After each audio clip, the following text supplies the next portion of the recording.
So hello my dear students, I am Shambabu Chandolu, aptitude trainer in this prestigious TDP Empowerment Center for the last 2 years. Today we are discussing about the importance of the aptitude and logical reasoning. So in this aptitude is nothing but quantitative aptitude is also called arithmetic, reasoning.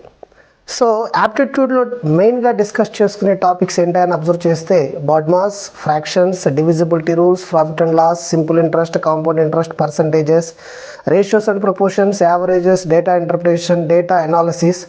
And logical reasoning is nothing but number series, letter series, analogies, odd man out. And next one blood relations, clock, calendar, directions, coding and decoding, syllogisms, seating arrangement and puzzles.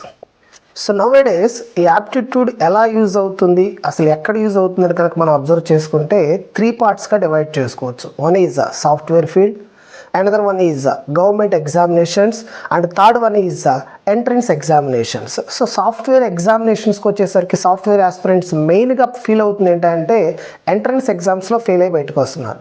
So entrance exam clear చేసి and more over software ఆస్పిరెంట్స్గా అవ్వాలనుకుంటే బయట coaching centres ఎంత expect చేస్తున్నాయి మన దగ్గర నుంచి కనుక observe చేస్తే అప్రాక్సిమేట్లీ నియర్ టు 30,000 నుంచి 50,000 దాకా ఎక్స్పెక్ట్ చేస్తున్నాయండి. అదే వేరే స్టేట్కి కనుక వెళ్తే నియర్లీ 1 lakh to 1.5 lakh కూడా అవుతుంది. సో ఈ నోటిఫికేషన్స్ మీరు కనుక అబ్జర్వ్ చేసుకోవాలనుకుంటే ఫస్ట్ ఇందులో మనం చూసేది ఏంటంటే అంటే aptitude and reasoning, and third one English like Python, Java, .NET ఏదైనా కోర్ నేర్చుకుంటున్నప్పుడు వీటికి ట్రైనింగ్ ఇవ్వడానికి సిబిఎన్ సార్ ముందే థింక్ చేసి ప్లాన్ చేసింది ఏంటంటే ఫ్రీ ఆఫ్ కాస్ట్తో ఈ యాప్టిట్యూడ్ని, రీజనింగ్ని, పైథాన్ కానీ, జావా కానీ అండ్ ఇంగ్లీష్ని కానీ వీటిని ఫ్రీ ఆఫ్ కాస్ట్ ఇంక్లూడింగ్ మీకు తెలియదు ఏం కాదండి. మీరు కనుక మేము ఇక్కడ నేర్చుకోవడానికి ఏగర్గా వెయిట్ చేస్తున్నామని థాట్ కనుక మీకు జనరేట్ అయితే ఇక్కడ మనకు ఒక మంచి ప్లాట్ఫామ్ ఒకటి క్రియేట్ చేశారు. That platform is called TDP empowerment centre. ఆ ప్లాట్ఫామ్ని యూటిలైజ్ చేసుకోండి. మ్యాక్సిమం జాబ్స్ని తీసుకోవడానికి ట్రై చేయండి. మీరు ట్రై చేస్తే నోవేడేస్ టీసీఎస్ కానీ, ఇన్ఫోసిస్ కానీ, Wipro, Deloitte, Capgemini, Tech Mahindra, Accenture ఏ నోటిఫికేషన్ అయినా కూడా యాప్టిట్యూడ్ రీజనింగ్ అనేది మెయిన్ రోల్ ప్లే చేస్తుంది. అండ్ మోర్ ఓవర్ ప్రజెంట్ భూమిలో ఉన్న ఏఐ కానీ, మెషిన్ లెర్నింగ్ కానీ ఏ సాఫ్ట్వేర్ ఎగ్జామినేషన్ మీరు కనుక ఏ సాఫ్ట్వేర్ ఫీల్డ్లోకి ఎంటర్ అవ్వాలనుకున్నా కూడా మీకు అల్గారిథం క్రియేట్ చేయడానికి కానీ, డీబగ్గింగ్ కానీ, and more over software machine develop అవడానికి కానీ దేనికైనా కూడా ఈ యాప్టిట్యూడ్, లాజికల్ రీజనింగ్ అనేది చాలా హెల్ప్ చేస్తూ ఉంటుంది. అండ్ మోర్ ఓవర్ నెక్స్ట్ కనుక మనం బ్యాంకింగ్ సెక్టర్ వైపు మేము గవర్నమెంట్ ఫీల్డ్కి వెళ్ళాలి, గవర్నమెంట్ సెక్టార్స్లో కూడా మేము ట్రై చేయాలని అనుకుంటే లైక్ ఏ ఎగ్జామినేషన్ మీరు తీసుకోవాలనుకుంటే అందులో కూడా 3 పాసిబిలిటీస్ ఉన్నాయి. First one is banking sector. In that banking sector is nothing but State Bank of India, IBPS, and third one వచ్చేసరికి RRB is nothing but regional rural banks. IBPS is nothing but remaining ఉన్న public sector banks అన్ని కూడా IBPSగా form అవుతాయి. State Bank of India మీకు తెలిసిందే. ఈ examinations patterns కనుక మీరు అబ్జర్వ్ చేస్తే క్లర్క్, పిఓ, క్లర్క్ ఒకటి, ప్రొబేషనరీ ఆఫీసర్స్ అని 2 డిఫరెంట్ ఎగ్జామినేషన్స్ ఉంటాయండి. Clerk have 2 different examinations and PO have 2 different examinations. ఇందులో వచ్చేసరికి ప్రిలిమ్స్, మెయిన్స్ అని 2 డిఫరెంట్గా టీచ్ చేస్తూ ఉంటారు. ఇందులో ప్రిలిమ్స్ ఎగ్జామినేషన్స్లో కూడా మళ్ళీ 3 సబ్జెక్ట్స్ ఉంటాయి. One is aptitude, another one is reasoning, and third one is English. In that aptitude have 35 questions, reasoning have 35 questions, English have 30 questions. Total 100 క్వశ్చన్స్కి మనం తీసుకోవాల్సిన టైం ఎంత అంటే 1 hour. ఆ 1 hourను మనం సెకండ్స్లో కన్వర్ట్ చేస్తే 3600 సెకండ్స్ అండి. ఆ 3600 seconds divided by 100 questions is nothing but each question have only 36 seconds. ఈ 36 సెకండ్స్లో క్వశ్చన్ చూడాలి, క్వశ్చన్ చదవాలి, క్వశ్చన్ సాల్వ్ చేయాలి అండ్ క్వశ్చన్ టిక్ చేయాలి.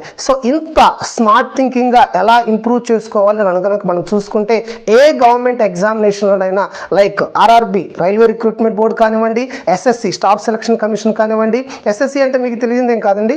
లోయర్ డివిజన్ క్లర్క్, ఇంటర్మీడియట్ క్వాలిఫికేషన్తో వచ్చేసరికి ఎస్ఎస్సి సిహెచ్ఎస్ఎల్ అంటారు, combined higher secondary level of examination. 10th class క్వాలిఫికేషన్తో వచ్చేసరికి ఎస్ఎస్సి ఎంటీఎస్ అంటారు, మల్టీ టాస్కింగ్ స్టాఫ్ అంటారు. అదే డిగ్రీ క్వాలిఫికేషన్కి వచ్చేసరికి ఎస్ఎస్సి సిజిఎల్ అంటారు, కంబైన్డ్ గ్రాడ్యుయేట్ లెవెల్ ఎగ్జామినేషన్స్.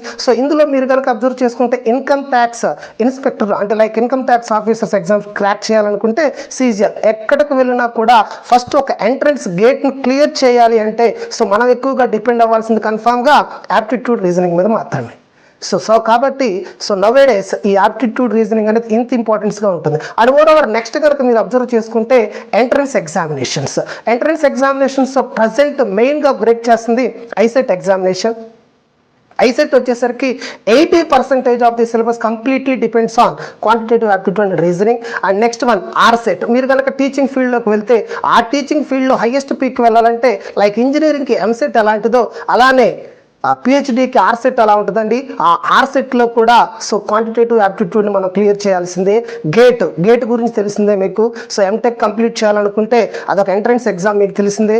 ఏ కాంపిటేటివ్ లైక్ ఏ ఎంట్రన్స్ ఎగ్జామినేషన్లోకి వెళ్ళినా కూడా క్వాంటిటేటివ్ యాప్టిట్యూడ్ అనేది అండ్ రీజనింగ్ అనేది చాలా హెల్ప్ అవుతుంది మనకి.